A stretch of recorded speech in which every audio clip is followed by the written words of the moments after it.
Olá, meus irmãos, desejo a todos vocês muita paz.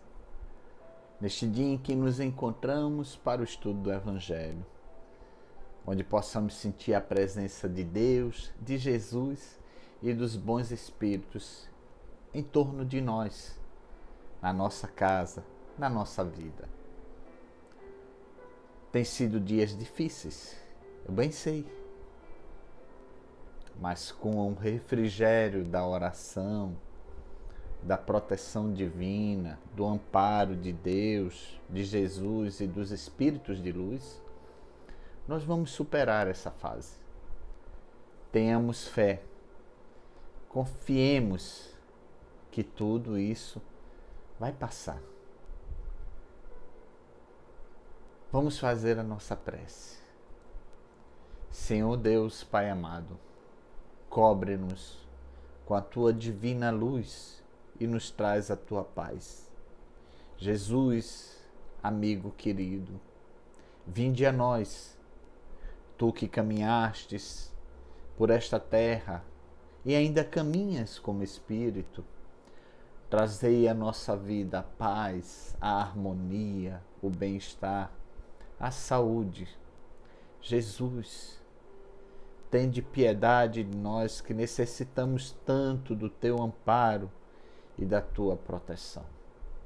Guia-nos pelos caminhos do bem, aliviando em nossas mentes os pensamentos contraditórios e alimentando na nossa mente e no nosso coração os sentimentos de amor, de bem-querer e de paz. Que a tua graça esteja conosco, Senhor Deus, Senhor Jesus. Assim seja. Pois bem, meus irmãos, vamos então começar o nosso estudo, onde a gente continua no capítulo 5, onde hoje nós vamos estudar as causas atuais das aflições. E por falar nisso, vamos então ler uma mensagem do livro Caminho, Verdade e Vida, intitulada como Aflições, que assim começa. Mas alegrai-vos no fato de seres participante das aflições do Cristo.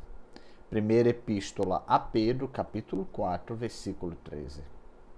É inegável que em vosso aprendizado terrestre atravessareis dias de inverno ríspido, em que será indispensável recorrer às provisões armazenadas no íntimo, nas colheitas dos dias de equilíbrio e abundância.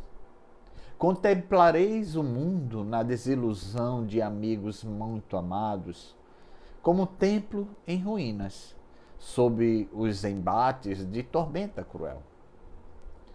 As esperanças forneceram distantes, os sonhos permanecem pisados pelos ingratos. Os afeiçoados desapareceram, uns pela indiferença, outros porque preferiram a integração no quadro dos interesses fugitivos do plano material.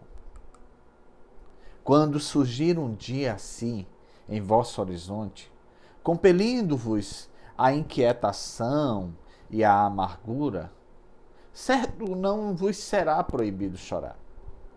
Entretanto, é necessário não esquecerdes a divina companhia do Senhor Jesus. Supondes acaso que o Mestre dos Mestres habita uma esfera inacessível ao pensamento dos homens?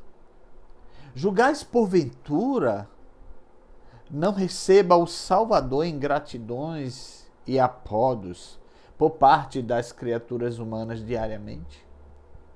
Antes de conhecermos o alheio mal que nos aflige, ele conhecia o nosso e sofria pelos nossos erros. Não olvidemos, portanto, que nas aflições é imprescindível tomar-lhe a sublime companhia e prosseguir avante com a sua serenidade e o seu bom ânimo. Está aí, Jesus, a luz, Jesus, o nosso amparo, Jesus, o esteio que nós precisamos. Jesus, a esperança. Jesus, a solução. Tenhamos Jesus como fonte divina a guiar as nossas vidas e os nossos passos. Vamos ler, então, o nosso tema do Evangelho, que está no capítulo 5, Bem-aventurados os aflitos, com os itens 4 e 5, causas atuais das aflições. As contrariedades da vida são de duas espécies, ou pode-se dizer, de duas origens bem diferentes, as quais é muito importante distinguir. Umas têm sua causa na vida presente, outras não nesta vida. Ao buscar as origens dos males terrenos, percebe-se que muitos são a natural consequência do caráter e da conduta dos que os sofrem. Quantos homens caem por causa de sua própria culpa? Quantos são vítimas do seu desleixo, imprevidência, orgulho e ambição? Quantas pessoas arruinadas pela desordem, desânimo, má conduta ou por não limitarem seus desejos? Quantas uniões infelizes, fruto de interesse e da vaidade, e nas quais o coração não serviu para nada? Quantos desentendimentos e desastrosas disputas se evitariam com um pouco mais de calma e com menos melindres? Quantas doenças e enfermidades resultam da imprudência e excessos de toda ordem? Quantos pais são infelizes por causa dos filhos, por não combaterem neles, desde pequeninos, as manifestações de suas más tendências? Por indiferença e comodismo, deixaram desenvolver neles os germes do orgulho, do egoísmo e da tola vaidade, que ressecam o coração e depois, mais tarde, ao colherem o que semearam, espantam-se e afligem-se com a falta de respeito e a ingratidão deles. Que todos aqueles que são feridos no coração pelas contrariedades e decepções da vida interroguem friamente suas consciências. Que busquem primeiro a origem dos males que os afligem e sintam-se, na maioria das vezes, não podem dizer: se eu tivesse feito ou deixado de fazer tal coisa, não estaria nesta situação. A quem culpar então por todas essas aflições, senão a si mesmo? Deste modo, o homem é, na maior parte dos casos, o autor de seus próprios infortúnios. Mas ao invés de reconhecer isso, acha mais conveniente e menos humilhante para sua vaidade acusar a sorte, a providência, o azar, sua má estrela, quando na verdade sua má estrela é sua negligência. Os males dessa natureza formam seguramente a grande maioria das contrariedades da vida, e o homem os evitará quando trabalhar para o seu aperfeiçoamento moral e intelectual. Meus irmãos, normalmente eu paro no meio do texto para fazer algumas reflexões, mas como esse texto ele tinha um costurado muito diferente, eu decidi fazer a leitura completa para que nós chegássemos a uma reflexão mais conveniente também. É certo que estamos vivendo em tempos de muitas dificuldades, e nós não podemos atribuir todos os problemas de nossa vida para essa situação especificamente. Nós somos consequência das nossas escolhas, das nossas decisões, dos caminhos que trilhamos, como quem vai caminhar numa longa estrada e vê dois caminhos, um para um lado, outro para outro lado, que eu não vou citar aqui lado A bom ou ruim, ou lado B bom ou ruim. Necessariamente nenhuma coisa nem outra os são. Às vezes o lado dos problemas, das contrariedades e das dificuldades é o lado certo que eu como espírito necessito para evoluir, para me desenvolver, para amadurecer. E que talvez o lado que poderia ser dito do ponto de vista meramente material bom, da fartura, da bonança, dos excessos, da riqueza, de nada sirva para mim enquanto espírito. Mas, Fernando, você vai me dizer o que então, quando o lado que eu caminhei me levou para a doença? Consequência. A vida é cheia desses costurados e que nós não conhecemos em que caminho nós vamos chegar. Porque se conhecêssemos, e aí a gente lembra do véu do esquecimento, se nós soubéssemos quando reencarnamos como ia ser toda a nossa vida, certamente não íamos ter coragem nem de seguir adiante. E aí íamos ser traidores da nossa própria consciência, porque nós sabíamos também que nós escolhemos aquele caminho para melhorar como espírito. Então, meus irmãos, é inevitável algumas situações que a vida nos trará.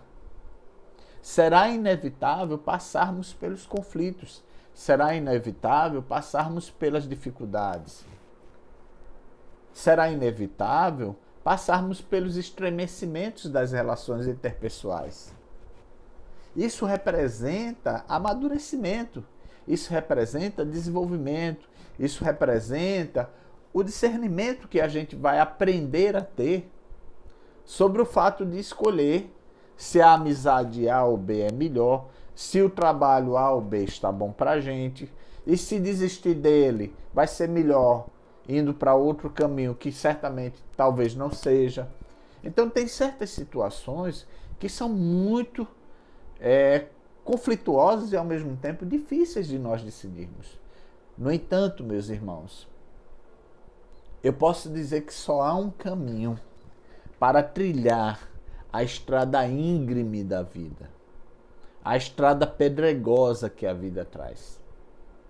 O caminho em que Deus, em que Jesus e os espíritos amigos estão do nosso lado.